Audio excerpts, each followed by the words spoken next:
그 다음에 우리가 이제 사람들에게 우리 자신이 알려지게 되는데요. 일반적으로 사람들에게 알려지면 후원자들이 생기는데 유익한 그런 내용들이 몇 가지가 있습니다. 그 첫째는 선교사인 나 자신과 이 선교사가 속한 선교단체의 사명과 소명, 존재의 목적입니다. 그것을 사람들이 알면 우리를 후원하기가 일반적으로 쉽죠. 또 우리가 하려는 이 일의 방향에 대하여 분명히 세 방향, 하나님의 영광을 위한 것, 그리고 사람들의 구원을 위한 것, 그리고 또 영적으로 악의 세력과의 싸움, 이 방향에 대한 하나님의 영광, 영혼들의 구원, 그리고 악과의 싸움에서 어떻게 싸우려고 그러는지 그 전략이 보여지면 사람들은 저분이 하는 일이 옳아, 그러니까 나 저분 후원하고 싶어, 이런 마음이 들게 되겠죠. 그 다음에 선교사 자신이 가지고 있는 재능과 은사, 하나님이 그분은 아예 그저 선교사로 부르셨어, 선교사로 빚어 오셨어라는 게 보여지면 후원하고 싶겠죠. 그 다음에 선교지의 영적 필요에 대한 감각이 생기면 그분이 계시는 선교지는 정말 복음 전도자가 필요해, 그쪽은 아직도 우리가 도와야 돼, 이런 마음이 들면 그쪽에 있는 선교사님을 후원하게 되겠죠. 그 다음에 기대가 되는 사역의 열매, 미래에 대한 그림, 이런 것을 우리가 좀 나눠서 볼 수 있게 해주면 쉽게 그 사역을 후원할 수 있게 됩니다. 그 다음에 구체적으로는 후원자들이 이 선교사님을 어떻게 후원할 수 있을까, 그 방법에 대하여 기도하는 방법 또는 선교비를 보내는 방법, 구체적인 참여하는 방법, 이런 것들을 알려드리면 후원자들이 만들어지는 데에 크게 도움이 될 수 있습니다. 자, 그러기 위해서 우리에게 꼭 필요한 것이 있는데, 예수를 믿는 기독교인들과 좋은 관계를 만들어야 됩니다. 인간적으로 서로 친근해지고 사귀는 게 필요합니다. 그럴 때 마음으로 가까워지고 진짜 후원자가 될 수 있는 거지요. 그러려 그러면 먼저 나의 후원자가 될 가능성이 있는 사람들을 대상으로 해서 리스트를 만들어야 됩니다. 신분이 있는 기독교인들의 이메일 주소와 전화번호, 카톡 아이디, 이런 것들을 가능하면 수집을 해가지고 그것을 교역자들은 교역자대로, 평신도는 평신도대로 분류를 해서 그것을 가나다 순으로 잘 정리를 하면, 그리고 그것을 이제 수시로 보완하고 수정하고 하면 주소록 리스트가 만들어집니다. 내가 컨택해야 될 사람들의 리스트가 만들어지는 거죠. 그리고 그 리스트를 항상 가지고 다니는 게 좋습니다.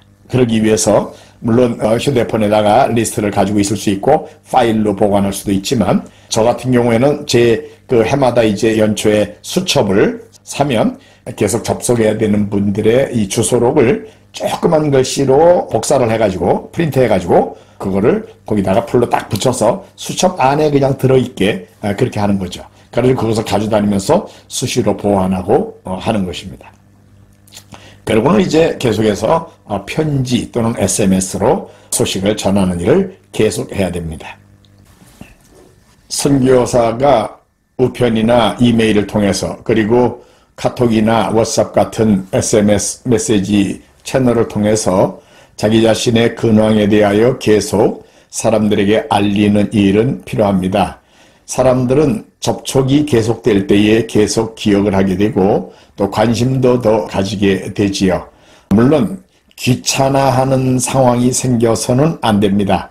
항상 상대방에게 유익한 그런 내용으로 메시지나 내용이 전해지도록 그렇게 해야 되겠지요. 그래서 기도 제목이 나누어지고 또 선교지의 기도 편지가 전해지고 하는 이런 일들이 계속 필요합니다. 또 절기 때에는 절기 인사 카드, 절기 인사 이메일 같은 거를 보낼 수 있고요. 특별히 옛날에는 부활절 카드를 거의 보내지 않던 때에 저는 부활절 카드를 간단하게 만들어서 우편으로 보냈던 때가 있습니다. 그래서 성탄절 카드는 사람들이 받고도 기억을 못하지만 부활절 카드를 받은 사람들은 또 간단한 그 선교와 부활을 연결해서 예수님의 재림까지 마지막 종족들이 복음을 다 듣게 되면 우리 주님 왕으로 재림하십니다. 그 일을 함께 준비하십시다 라는 그런 부활절 메시지를 같이 전하면 굉장히 효과적인 것을 볼 수 있었습니다. 그리고 개인적으로 개인이 축하받을 일이 있을 때 결혼식이나 또는 생일 카드 또는 입학, 졸업 축하 카드 같은 거, 그 개인과 그 개인의 가족들하고 관계된 일로 이런 카드를 보내면 사람들은 굉장히 관심을 갖고 고마워하고 친근하게 가깝게 생각하게 되지요. 그리고 이제 이런 메시지를 보낼 때에 개인의 메시지도 보내지만 또 일반적으로 유익한 선교 정보도 같이 제공을 해주면 굉장히 사람들은 고마워합니다. 특별히 목회자들의 경우에는 설교에서 사용할 수 있는 정보들을 제공해주면 굉장히 도움을 받고 또 거기에 대해서 고마워하는 그런 것을 볼 수 있었습니다. 그 다음에 이제 전화로 관심 표현하는 겁니다. 병이 났다든지 또는 애경사가 있을 때에 관심을 표하는 게 필요합니다. 우리가 애경사라 그러죠. 그저 슬픈 일 당한 거에 더 관심을 가져야 됩니다. 기쁜 일 당한 것보다. 물론 둘 다 관심을 가져주면 좋지만 슬픈 거, 어려움을 당했을 때 관심을 가져주는 것을 사람들은 더 고맙게 생각하고 더 그런 사람을 가깝게 생각을 하는 겁니다. 그리고 이제 우리가 기회가 있는 대로 선교와 관계된 모임에 중요한 분들을 초청해서 실제로 참여할 수 있게 기회를 제공해 드리는 것도 좋은 방법이 되겠습니다. 그 다음에 이제 실제로 사람들과 관계를 맺는데요. 방문 활동이 굉장히 중요합니다. 특별한 절일 행사에 참여하는 거죠. 장례식, 생일, 결혼식, 회갑견. 그럴 때 선물은 선교사로서는 선교 관계된 책을 선물로 전하는 것이 효과적이라는 생각이 듭니다. 그리고 이제 식사 초대를 받을 때 또 그저 가서 대접만 받고 오는 것이 아니라 선교와 관계된 이런 책 같은 것을 가져가서 전달하면서 식사 대접을 받으면 좋고요. 우리가 식사 대접을 받는, 초청을 받는 것도 좋지만 저희가 사람들을 저희 집에 초청해서 식사 대접을 하는 것은 굉장히 좋은 관계를 맺는 방법이다라는 것을 저희들이 알게 됐습니다. 이상하게 목사님에게 대접을 받으면 사람들은 부담을 느껴요. 그 목사님에게 뭔가를 또 해드려야 된다는 부담을 가져요.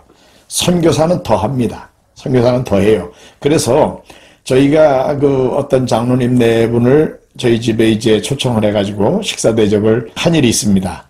그런데 그 장로님 네 분이 저희 집에 와서 식사 대접을 받고, 물론 제 아내가 식사 준비를 잘 했죠. 그 장로님 네 분을 대접을 한 이후에 그 장로님 네 분이 저희들의 주거비를 몇 년 동안 계속 다 책임을 져주셨어요. 그리고 지금까지도 저의 선교 사역에 굉장히 큰 격려자요 힘이 되시는 분으로 두 종족의 사역자 생활비를 담당해 주실 정도로 좋은 후원자가 되시는 분이 있는 것도 볼 수 있습니다. 저는 이런 생각을 가지고 있습니다.